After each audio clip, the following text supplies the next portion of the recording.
gentlemen, I need to...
Kung kasalanan ang pagiging bakla, humihingi po ako ng kapatawaran. Subalit kung ngiti at saya ang hatid namin sa inyong mga labi, nais po ba akong humingi ng isang masigabong palakpakan? Maraming salamat po. Dito sa ating mundong ginagalawan, kailanman hindi naging pamantayan kung gaano ka man kaganda o kung gaano ka man kapangit. Di ka man biniyayaan sa pisikal na kanyuan, huwag kang mabahala, aking kaibigan. Dahil bukas makalawa, ng buhay. What a glakla na batang kontisera. And I'm really much proud, honored, privileged, and dignified to represent from the home of Brave, Tondo, Manila. At bago ko lisanin ang iilang sulok ng entabladong ito, nais ko munang umiwan ng pawang katotohanan lamang sa nagagandahan po nilang mga mukha at nagsaseksihang mga katawan na pinagpipiestahan ng grupo ng kalalakihan ngayong gabi. Sama-sama po natin baguhin ang pamantayan ng kagandahan, ganda ng iilan, sexy ng karamihan, papantayan, hihigitan, minsan pa nga po lalamangan ng baklang na sa inyong harapan. Pitit man sa inyong paningin, huwag niyong mamalitin. Dahil sa gantong uri ng pantimpala, may pitit na tatatak. Thank you so much, and I am your lovely candidate number 12, and enjoy of the rest of the show. Thank you. Alright, thank you so much, Janine Togonon.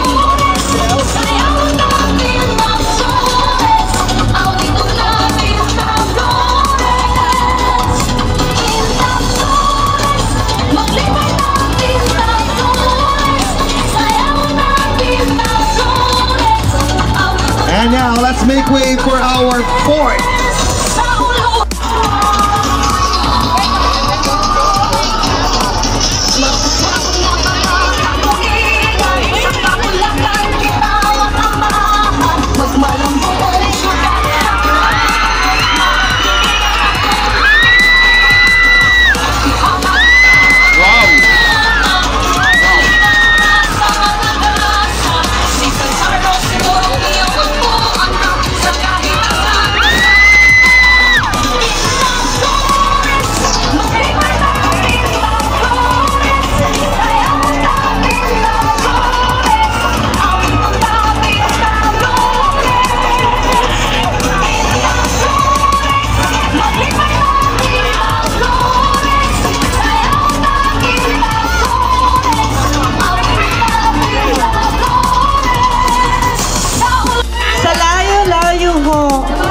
Aking pinanggalingan, Barangay Manggahan.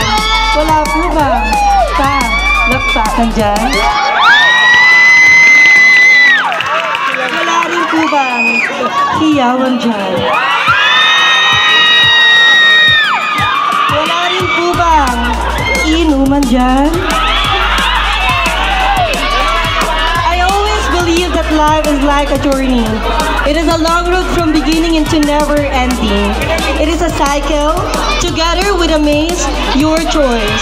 You're padding your way, so hold on to the book of life and let's celebrate this wonderful joyride. Nagmula pa ho sa bakuran ng ABS-CBN ang natuklasan at nasubaybayan sa Miss Q&A It's Showtime.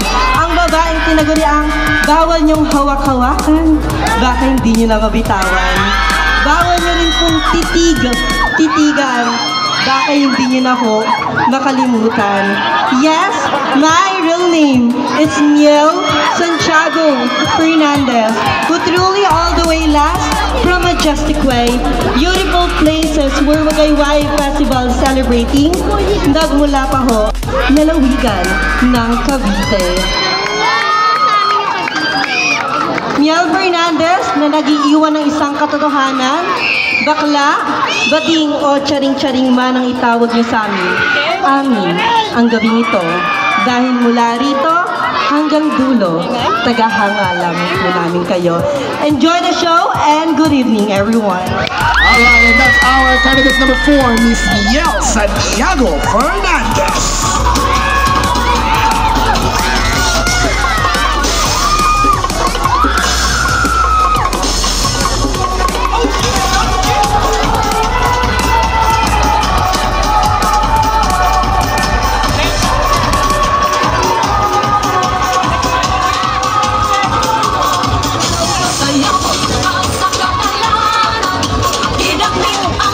And of course, we want to go on our next candidate, candidate number 5.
Meow meow, aw aw.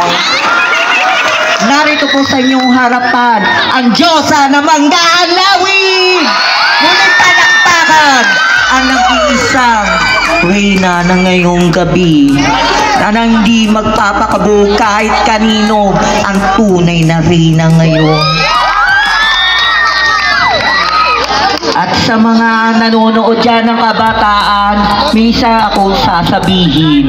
Mahalin natin ang ating mga magulang dahil naging isa lang yan. Dahil ang magulang hindi po nabibili. Kaya dapat po mahalin ang ating mga magulang. At ang iiwan ko sa inyo ng isang kasabihan, ba, baby, bobo, ba, babala sa mga taong walang respeto sa bakla. Be, kanina ba kayo doon? B. Bebeltukan ko ang mga taong hindi nanonood sa akin. B. Binabaing markit ko. Bobo lang di marunong magmahal sa aming mga bakla.